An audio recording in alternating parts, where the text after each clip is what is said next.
I'm going to do a reverse teardown of the Macap M5.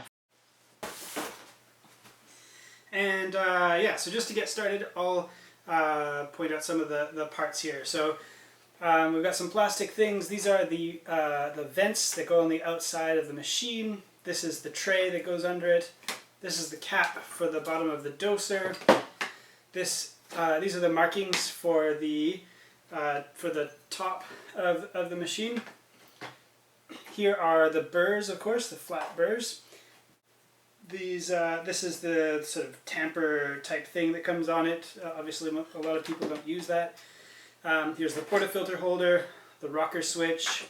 This is the automatic on and off part, which interacts with this button, this switch right here. Doser, the top part of the doser, and the bean hopper. And of course we've got the inner assembly, and then this is just the empty aluminum shells. You can see this.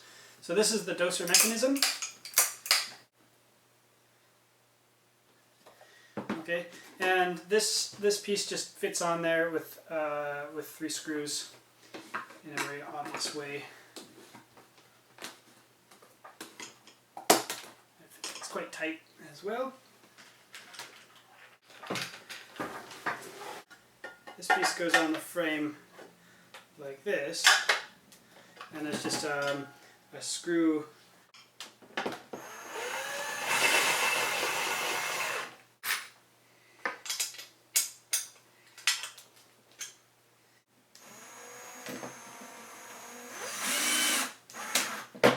Let's double check that the numbers on the sides of the burrs are exactly the same. Yeah, so it's the same part. The holder for the portafilter.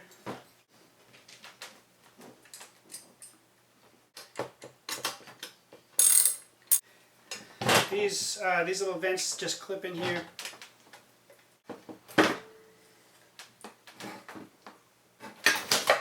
Okay.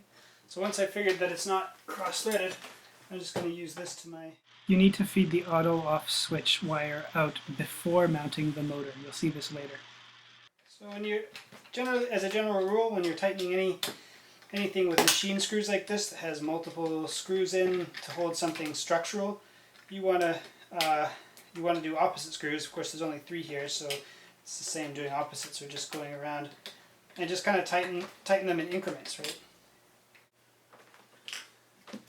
So on the bottom there are 3 mounting points for this plate, and then 1 extra screw hole, and that's for the grounding wire.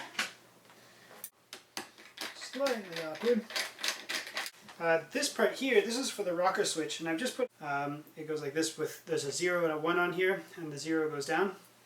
So it's going to go in a hole right here.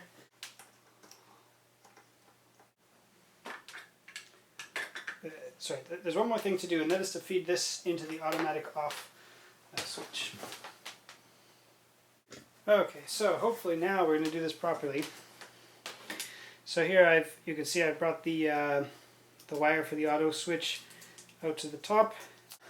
Yeah, so now I'm going to mount the motor back on with this part in the right place. So this top part of the doser, I'm going to feed the auto off wires into it.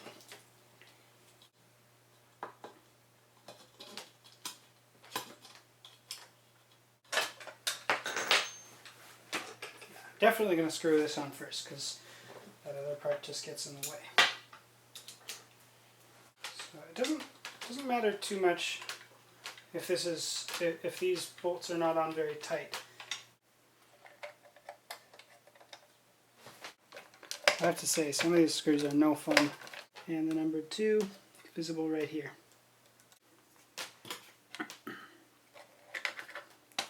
So that part's complete. It's got a little plate on top of it.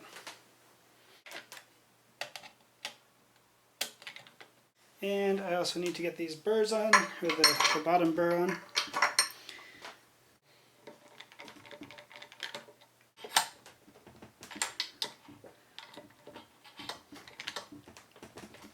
By the way, this is a left-hand thread. Okay, so you've got 2 long screws and 1 short screw here. The long screws hold this piece on, and the short screw just goes in the empty hole. And that just enables you to have this on the right side or on the left side.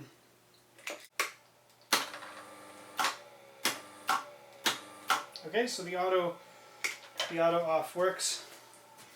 Everything works as new.